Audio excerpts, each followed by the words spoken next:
Oh yeah, it's above the break. We're back. I titled this episode Lucky Number Sevens. Lakers fans might not be thinking that. Heat fans might be saying we were actually the eighth seed, and I will say, shut the fuck up. I don't go by the fucking stupid ass play-ins bullshit seeding. The Heat were the seven seed entering the goddamn play-in. Fuck that noise. But since they're about to sweep the Celtics, they would have won that first round series they should have had anyways. So, anyways, as always, this is Nevin Brown. And I'm joined by James Piercy. James. When you were gambling earlier before the playoffs started, did you put your money down on the Nuggets making the finals and the Heat making the finals? Granted, the Heat haven't made it yet.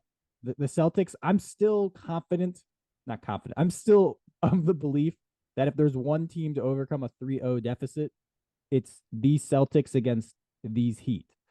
But once again, they got to win four. They can't lose. The Heat just got to win one. So that's not I, looking. I actually thought the Lakers might be the team to do it, or like if any team was going to do it, it could be the Lakers. I just like LeBron James has inspired unwavering confidence in me over the years, and I just thought we might be about to see like his parting gift to the NBA, the first 0-3 comeback, but definitely not the case.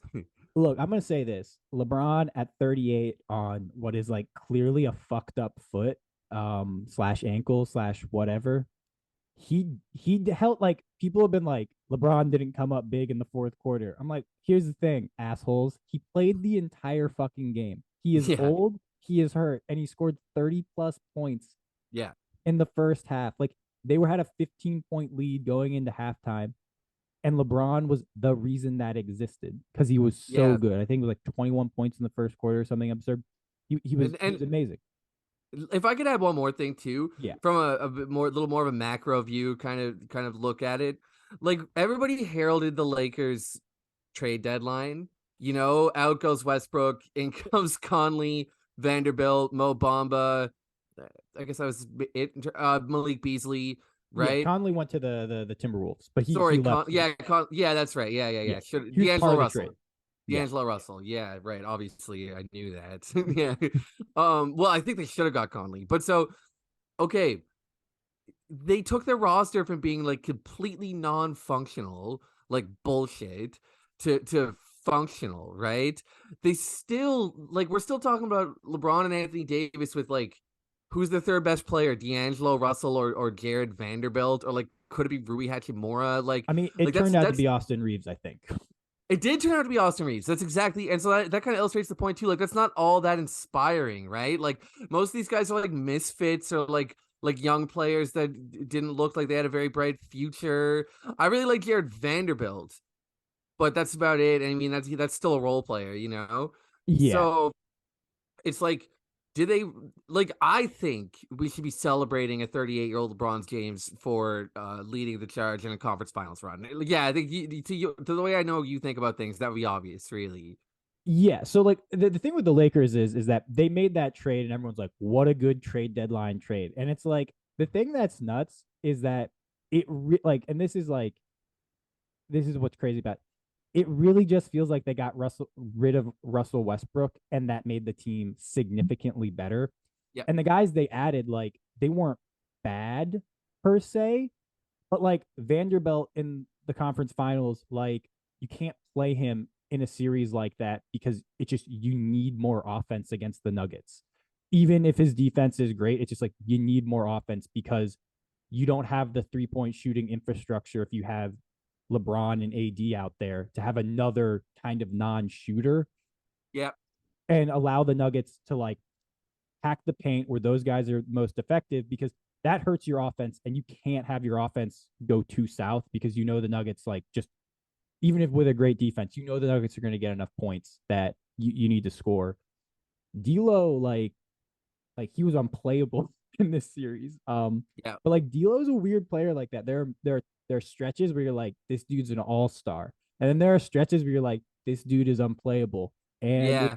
it's the reality of these like super one-way players, if they're not super consistent on offense, like that's the reality.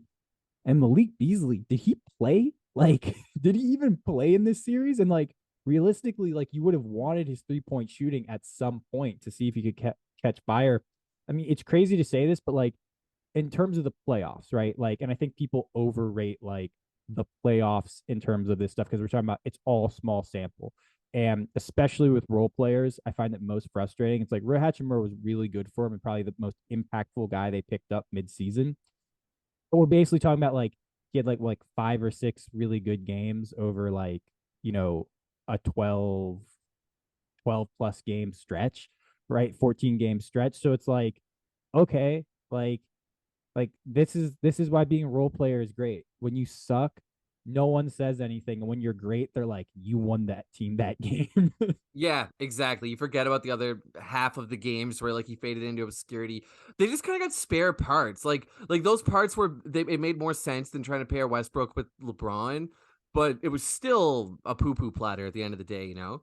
Yeah. And like I think like realistically, like the takeaway from them making this run is Rob Pelinka fucked up so fucking hard when he got rid Yeah. of Contavious Caldwell Pope, Kyle Kuzma, like two guys that if they had this season, the Lakers legitimately might have been the best team in the NBA. Like they would have had, I think, Caruso too. and Caruso. Like if you throw those three guys into that Lakers rotation, it wouldn't have prevented them from having Austin Reeves, right? Like, you get rid of that, you would have had and we're talking about this Russell Westbrook trade. Like they gave up a fucking first round pick as well to the fucking Wizards. It wasn't a high one, but like that's a guy that you get that like is cheap under contract and potentially could be pretty good. Like if they just kept the roster that was the 1 seed in the West that had won a title, that was the 1 seed in the West before AD and LeBron got hurt. Like these past 2 seasons, I think they would have been really good and had a chance realistically to like win a championship.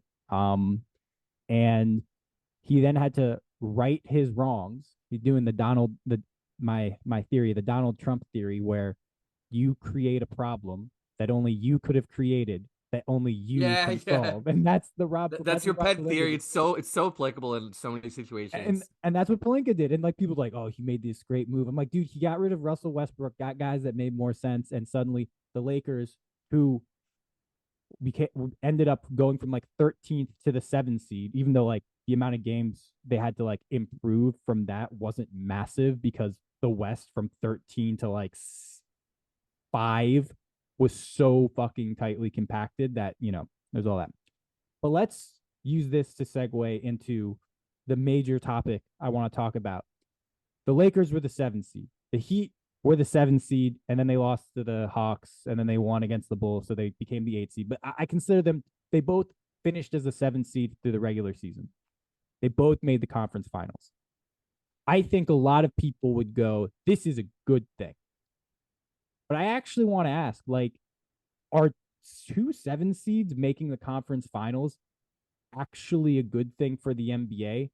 Because if there's one thing I think the league struggles with most in terms of the product and the way people view it, is people do not care about the regular season in a way that you want, considering it's 82 fucking games.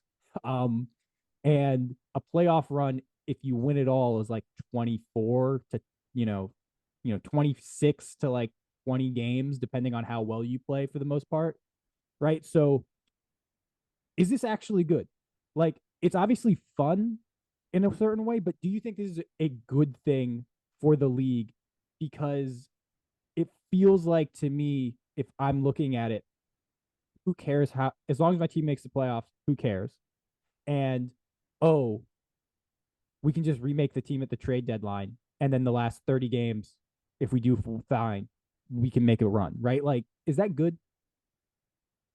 Yeah, so I think when you're asking if something's good for the league, first of all, anything, right? You're asking kind of there's several different questions baked into that question. Like, is it good for the league in terms of like the league's financial bottom line and like literally like, Adam Silver and his people? And is it good for the fans is another question. And is it good for the league in terms of like the league's financial bottom line and literally like Adam Silver and his people? And is it good for the fans is another question. And is it good for the league in terms of like the league's financial bottom line and literally like Adam Silver and his people? And how does it look for the fans is a related question, right? Yeah. So it's probably not good for the league in terms of directly financially. If I had to guess, I'm assuming that, like a Lakers Celtics finals would have been a lot more lucrative than a Nuggets Heat finals, right? Like this is probably not exactly what Silver's hoping to see. Um, in terms of for the fans, I think it is mostly a good thing. I guess I would only say that, like, say you're a general fan who doesn't root for any particular team, right? Maybe you also would have found it the Lakers Celtics a little more exciting, or like the higher seeds advancing a little more exciting, right?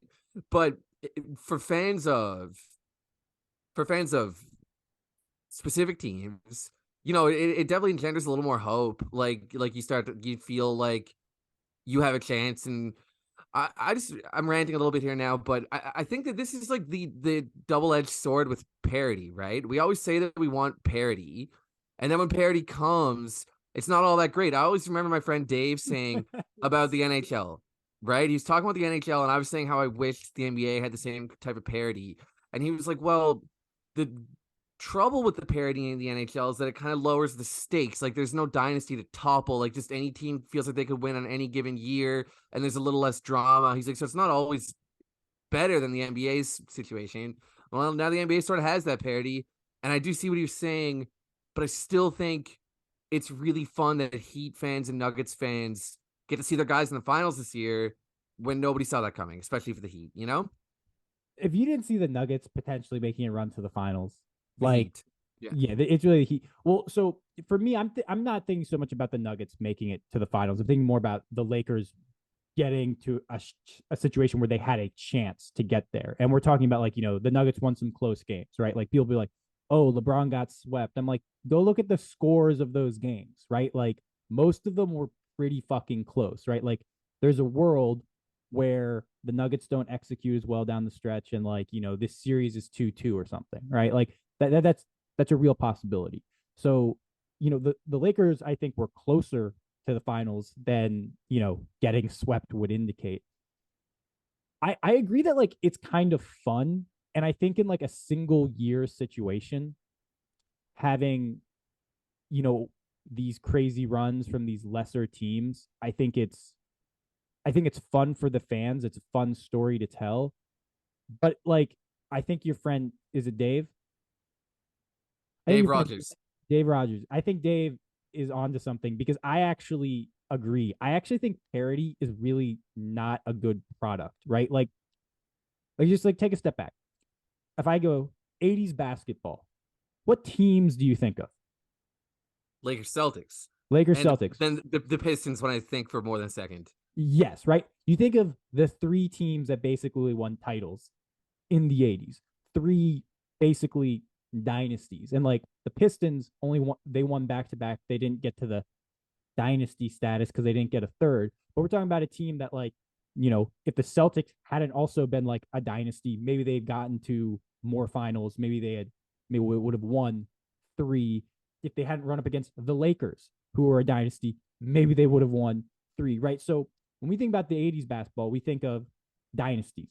When we think about the 90s, first team, and obviously you're a Rockets fan, Houston but the first team, Rockets. shut the fuck up. Obviously the But Houston they also Rockets. won back to back, right? Even though they weren't a dynasty, because whatever. But Back like, to back's not a dynasty, it's back to back, yeah. it's not only that, just like they didn't dominate in the regular season in the way that, like, their second title is like one of the most surprising runs ever. Regardless, never underestimate the Defining team of the decade. I think we Yeah, could both move on. yeah. It's like it's those Bulls teams, and then it's that three-peat Lakers, and then it's like kind of those Spurs that won 3 out of 5 years, and then there's the Heat that went to four straight, one back to back. And like, we talk about the NBA and the things that like we remember and the things that like move the needle for us historically are always super fucking good teams that make it like 4 straight years, 5 straight years, win multiple titles, had a chance to win 3 straight, or like, close to it, like stuff like it. So to me, it's like, we don't, like, when we talk about the history of basketball, no one is like, oh yeah, man, remember the 70s? Like, literally, like, Yeah. no one talks about the 70s, but people remember or pretend to remember the 60s when fucking the Celtics won all the time, and they like, Wilt Chamberlain was trying to battle them, and like, he finally broke through and won one against them, right? Like, we talk about basketball in the way of David versus Goliath. But the problem with parody is like everyone just becomes David. Like I guess like the Heat are like, they're a smaller David than, the Lakers or the Nuggets, but like I actually think that basketball is lends itself to dynasties in a way that other sports like at the end of the day, like why do we care if a fan base feels like their team can win a championship if it means they won 50 games during the regular season and got hot as a 4 seed and won a championship, right? Like you'd be like, oh, we were the best team in the league because we won the title. It's like, but you weren't. You weren't actually the best team in the league. You were a pretty good team that got hot at the right time. No one's going to remember that team in the same way where they go, remember that 73 win fucking Warriors team that just had won a title the year before, absolutely steamrolled the league the next season, made it to the finals, went 3-1 up in the finals, and then LeBron did the greatest thing in NBA basketball history and overcame that and then won it, right? Like you want the dynasties because when a team beats a dynasty, it's a better story than like, oh, like you know what I'm saying? Yeah, that's exactly, and that was Dave's point exactly. No, I get that. Let me raise a couple of points, right? Firstly, is it possible that this is just like something of a market correction, and that like as previous dynasties phase out, we have these periods of parity throughout NBA history, like yeah. between the Lakers, the Shaq Lakers, and the Heatles. Correct me if I'm wrong, but there was parity for quite a while, right? Like there was some Spurs championships mixed in, Well, there's three and Spurs championships over 5 years, right? and And the like Pistons. they never went back to back. The Pistons got one. But that's a little more parity. Like the Spurs never repeated; they never went back to back. That is So true. like it's a little more parity, right? Maybe the Nuggets are about to win 3 championships in 5 years until inevitably the Houston Rockets dynasty emerges. Jokes aside, it'll probably be the Spurs, but I was gonna say, yeah. But so like I guess I'm just saying it may be that this is just a pattern that tends to emerge throughout the league, and that there's a gap between a dying dynasty and a new dynasty, and maybe that's an era that we're in. Secondly, let me just ask you this. If the yeah, Washington Wizards were up 3-0 in the conference finals, you would be happy. I would be happy, but I also would not be happy because You'd like be happy. no, like I would be happy because it'd be like, oh, my team's finally done something to make the fan base happy and excited. Like they're, but like at the same time, like I'm one of these assholes where like I fucking hate underdogs winning because for me, I'm a big European soccer fan. I really hate playoffs just in general. I'm like what are we doing here? We have this massively long regular season where to prove who's the best at beating teams in this league.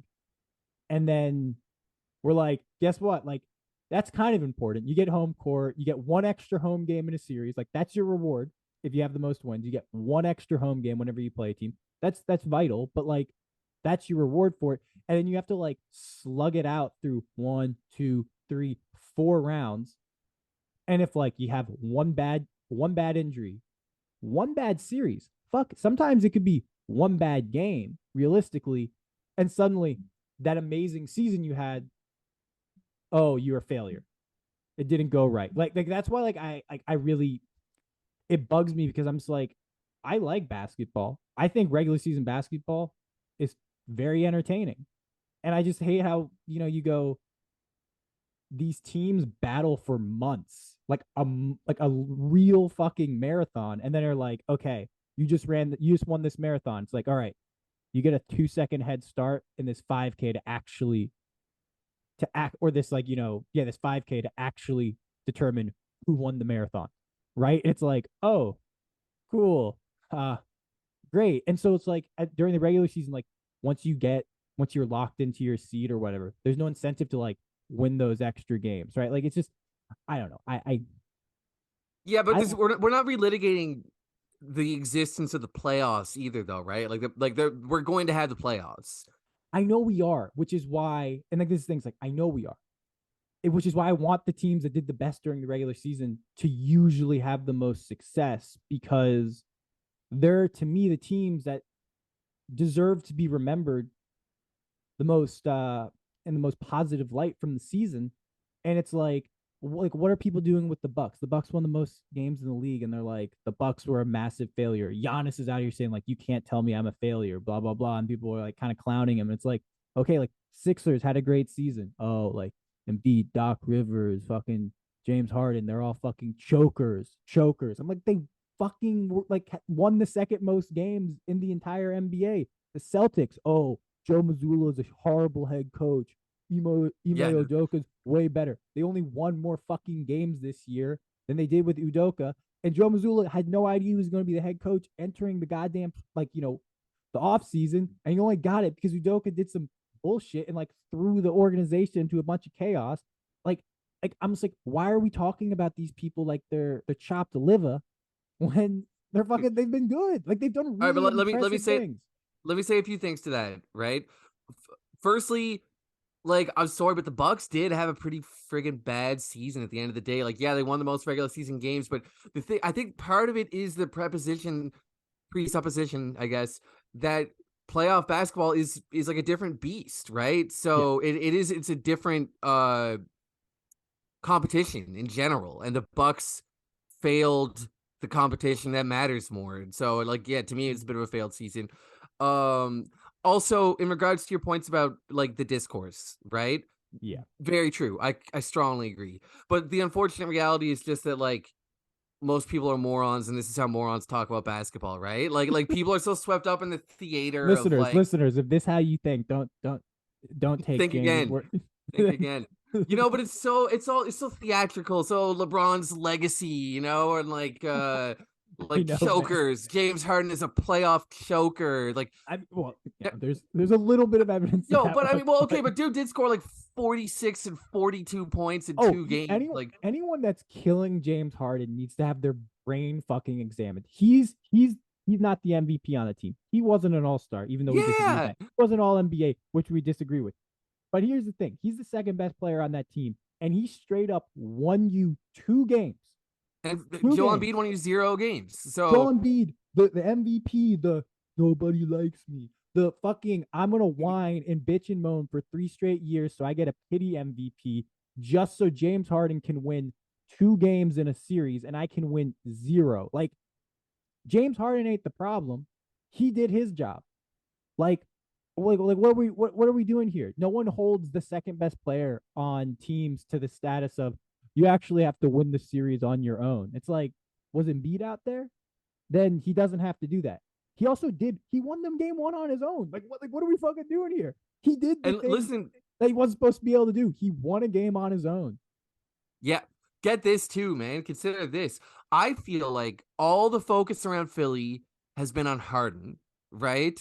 Oh yeah. And his because this is the narrative that's taken a hold and it's compelling. It's like this guy's a singular dynamic offensive force, but when the lights get bright enough, he falters, which certainly there's some truth in it looking at his career. But since that was the predominant narrative, it's all anybody was talking about until the Nuggets advanced to the NBA Finals, and now we're relitigating Jokic versus Embiid, It's right? It's amazing. like, It's so why weren't we stupid. talking about Embiid when he stunk it up throughout that series? I think he was hurt for what it's worth, but Yeah. like, No one's doing until that for there's that LeBron. narrative value, we don't talk about it, right? Like, and when I say we, I mean generally as NBA fans, but Yeah, yeah, yeah. And so this is actually one of the reasons why I don't like when seven seeds make like kind of back to the central point. It's like it's why I don't think it's like great for the NBA in that like maybe it is good in like it generates a fuckload of engagement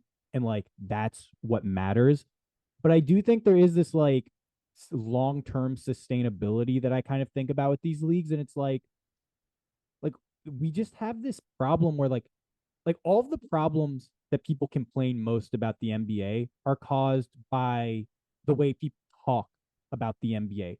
Oh, star players never want to stick it out with their franchise.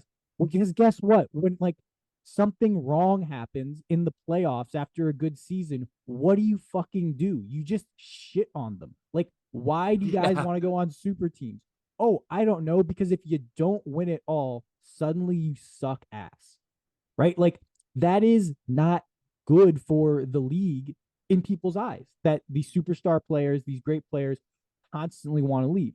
Now, at the same time, maybe it is good for the league because every single time a guy gets traded, content, content, content. Every Yeah. time a guy wants out, content, content, content. Every time a guy comes up short, content, because you can just speculate that he's going to leave. He's going to want to leave. Where do they go next? What happens? Like, these are like the things people want to talk about. And that's fine. But like, to me, it's just like, is it good for the NBA that like the talk around the sport is so rarely about the game? Yeah. Yeah. But most people can't talk about the game on any kind of a reasonable level. Like even you and I, like we're both intelligent people. I'm gonna go out on a limb and say that we're both intelligent people who love basketball, and I think we talk about it on a pretty high level. But there's still people out there that could get a lot more like granular and esoteric about basketball than we can, right? Yeah, like just So breaking down tape plays and stuff like that. And like, we're not doing that because, frankly, I don't think we'd be as good as those people are. But exactly, also at the right, same time, exactly. it's just like, you know, it do like I've listened to podcasts where people do that, and it's like, okay, like I'm just listening to you talk about a play, and it's clear that like if I was watching this on YouTube, it would be a lot more enjoyable. Yeah, yeah, no, definitely, We don't have the definitely, yeah. technology to we don't But have the technology for me to be like, see this guy who's open? He's open. Kevin Porter Jr. didn't pass it to him. Instead, did a bunch of stupid ass, slow ass dribbles and took a contested step back three, and he hit it. So people think he's good, but that's bad offense. And people are like, this yeah, guy, he's a hater. but I He's mean, a hater. I'm not gonna listen to somebody describe a basketball play either. Like I'm gonna watch basketball. I'm not gonna listen to you describe a play. So I feel what you're saying, but I just feel like there's a lot of layers, right? And there's a Yeah. lot of depth to where the analysis can go. And I think that we go pretty good, but it's not about us. But most people, the depth of their analysis doesn't go any further than like LaFraud, like It's the GM couldn't put the right team together. Harden's a playoff choker. Like yeah, it's who's the just real MVP? the thing that I find most frustrating, and it's like kind of one of the reasons why like I wanted to talk about this, is that what happens is this. People don't understand what's happening a lot of times and don't care to. And what they do is they take a look at the score and the result, and then from there they do their analysis backwards instead of looking at everything that happens and then taking a look at the score, where you're Yeah, like, yeah, yeah, okay, yeah. cool, because It's called like, post hoc reasoning, I think, right? It's like, yeah, yeah, something like that, right? And so yeah, it's like, it's one of those things where you form the narrative based off the result. So, for instance, like the Celtics are down 3-0 against the Heat. What's the narrative? The narrative is Jimmy Butler is great. Jimmy Butler's always been great. He's great yeah, in the regular season. He's always great. This is something we already knew. He's better than Jason Tatum. If you didn't think that, I regret to inform you, he's better than Jason Tatum. Does he score as many points per game in the regular season? He does not, but he's better at basketball. He's always been better at basketball. Maybe in a year or so, Butler will be older, Tatum will be more in his prime, and Tatum will be better. But Tatum's never been better than Jimmy Butler. Also, Bam Adebayo, he's better than Jaylen Brown. People love Jaylen Brown. I cannot, like, after this playoff series, after all of the data that I've looked at, after like all of this, the metrics saying year after year he's not as good as people say. He's got significant flaws. Bam Adebayo is better. Why? Because Bam Adebayo is one of the most impactful defensive players at the most important defensive position, and he's also a solid offensive player. He's not great, but he's been good. He's been better in these playoffs. So you go, okay, what's the narrative? The narrative is the Eric Spolstra figured something out against, is out coaching Joe Mazzulla. It's like, oh, he also like, or maybe the Heat have their best two players are better than the Celtics' best two players, and the Celtics made up for it by having an incredibly good deep roster. And then the rest of their roster, their bench guys, their rotation guys, have all been playing out of their fucking mind, basically nullifying that advantage the Celtics had with the depth. Oh, that's how they're kicking their ass, right? Like, is Mazzulla making mistakes?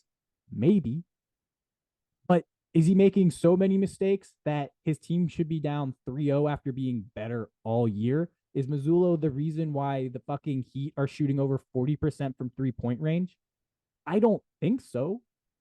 Is Mazzulla the Yeah. reason why the Celtics are shooting 30% from 3-point range, right? Like, it's, you can just take a look and say, oh, Celtics have not hit shots. Yeah. The Let Heat let me have let, hit let me shots. Like, let me try to clue it up this way. All right. I feel what you're saying there. Is this happening because there's more talent in the NBA? I I I think that is I think the reality is, I think that's the truth, is that Yeah. there is there is so much talent now in the league that parity is basically a given when you have a Yeah. salary cap, right? Because it's just like you can Right. only afford, like, you can't just like stockpile the best players. So how can it be a bad thing for the league if it's happening because there's more talent in it? You know what I mean? Like I remember NBA finals is where it was Shaq and Kobe and Glenn Rice and Robert Ory and Derek Fisher or whatever against like Allen Iverson with Eric Snow and Aaron McKee and like, Matumbo. oh Don't my forget God. Matumbo. Don't forget Matumbo. Yeah, Mutombo, but like that's their second best player, you know? Like, and teams didn't even run pick and roll back then. So Mutombo was just like in the post taking up space. Like I mean, I'm sure they ran some pick and rolls, but like it didn't, Not it was enough. gross. Like because the thought behind those Sixers was, well, Iverson's gonna score all the points, so we'll just get all these defenders around him at all costs. And like because the talent, there was so little talent in the league that was viable. You know what I mean? Like that was actually somewhat viable. So It, even though there are downsides to what we're seeing, I had to think that all told it's good for the league. maybe it is good for the league. Maybe it is good for the league. And maybe what I'm seeing is, I'm going, the history of the league and the way we talk about it is, what's memorable are the dynasties. And maybe that's just not how people are going to be able to talk about basketball like they used to. Or maybe once again, like, talent comes in waves. Maybe we're just in a wave of really Yeah. high level talent, right? Like this draft, you have Victor Wembanyama, Scoot Henderson, a bunch of Amon Thompson, a bunch of guys that have like real superstar upside. But I've heard people already say, like, the next draft is horrible. And I've heard, people be like, you can't Yeah, but call a then draft there bad are for, big names in the next two as well, though. This kid Cooper Flag, have you seen this kid? no, Ooh, but he's he good? yeah. He looks good. Anyway, but But yeah, that's kind of neither here nor there. yeah. So maybe we're just in a period of a ton of talent, but the reality is, like, I don't think that's actually likely, that we're going to have suddenly like a talent drop off in the pipeline. More people are playing basketball. More people are getting scouted globally. So there's just like a bigger talent pool that we're drawing from. Coaching has gotten better. Player development's gotten better. Like, I just think people are better at basketball significantly than they were 20 years ago, man, 15 years ago, right? And so, Yep. like, maybe parity is here to stay because we have salary cap, and talent is just so high that every team is going to have good players. And Yep. making matters worse is the new CBA is going to make it even harder to build super teams. I Um, know. Yeah, I and know. so like, I think we might be entering a new phase in NBA history. And like, my concern is that, like, what's the least remembered period of time in basketball history? Yeah. But 70s, when there was the ABA and NBA, and there was like a ton of parity essentially in the league, or it felt like it. I mean, fuck the Wizards. They were the Bullets back then. The fucking Wizards, Bullets, won a championship in the 70s. That's how you know shit was fucked up, because no way they should have won a championship. Um, Jokes aside. Wes Unseld is probably the best outlet passer in NBA history. It always kind of makes me laugh when we talk about Wes Unseld, and it's like he was an incredible outlet passer. I'm like, that's a really specific, like, niche skill that this He guy was hangs his really hat good. on. He was Oh, really he's good incredible. He's like one of the best rebounders of all time. And yeah, no, for sure. back when Let rebounding me was valuable. exactly when It volume still is. rebounding was a Back when thing. people cared about rebounding. Yeah. Let me say this. Hindsight is a funny thing, right? I'll use an anecdote from my own personal life. Sometimes, as a 36-year-old man, I romanticize my 20s, right? I think about my 20s and, like, man, I was in my prime, like I was young, I was out living life, I was crazy and I partied all the time. In my actual 20s, half the time I was getting blind drunk and bitching about how I couldn't find love and like walking home by myself, stumbling around, like it wasn't actually that great. There were good times. I had some fun, and there were bad times, right? Like it was not perfect. Maybe if we went back to the 70s and got a feel for the temperature around the NBA, people would say like, "Oh my God, the league is so fun right now. Anybody can win a championship." Maybe that was the feeling. It just doesn't it's not remembered well because we don't have those iconic like Magic Johnsons and Larry Birds and Michael Jordans. Like Dr. J's not in those conversations as incredible as he was. I So think who? that I think that's a fair point. I think it's a fair point. Maybe we're making too much of this. I partially it's because the era of parody in my lifetime was really the low talent period of time. It's like kind of like it's like in between. It's kind of like around that Spurs dynasty, and then those Lakers that won back to back. Like that team wasn't that good realistically. I agree. Um, like that period of time was pretty weak. And then you get the Heat, and then you get that one incredible Spurs or those two incredible Spurs teams that, one first time they lose, next time they get it. And then you get right into Golden State and Cavaliers, and that's absurd. And then you get the Raptors beating them. Like, cause like that's to me like really what I find the most fun is not like when it's like when two Goliaths fight each other, but one Goliath is like not actually one. It's like a legendary mythical three-headed dragon. It's like, and so it's like it makes this incredible team look like David in a sense. And like those are the matchups that I think are like the most compelling. But you know, maybe what's good for the NBA is that there's just, as you said, like there's just a lot of fucking good players, and like it just to me though, like maybe this is just personal preference. I just wish people cared about the regular season more, right? Like when people go, the MVP is a regular season award, I'm like, as if like I'm like, what? It's like I know, but like it's like you're saying that as if it's like, well, it's a regular season award, like whatever, like who gets it done in the playoffs? I'm like It's what are we? 82 games, man. Like, It's a long ass season. It's a yeah, fucking grind. Like yeah. it's hard. Like it is hard to be that good over that many games, and all that shit. And you're just like, well, we'll see how he does in the playoffs. It's like, dude, man, like playoffs, like the Nuggets were sick, and then Jamal Murray tore his ACL, and it tanked two postseason runs of theirs, and then they finally get the band back together and healthy and make the necessary adjustments, and they're in the fucking finals. And it's just like, what were we talking about the two seasons prior to this run by the Nuggets? Jokic can't get it done in the playoffs. MVP, Yeah, the yeah. regular season award. It's like, okay, man, like I don't know, but maybe I just want people to be talk about basketball the way I want them to. Yeah. On that note, that's what we all want, right? I know. Let's move on. You can edit Yeah. this out or not, but I gotta go take a piss. I'm not editing that Yeah, that's out. perfect. Okay, 1 second.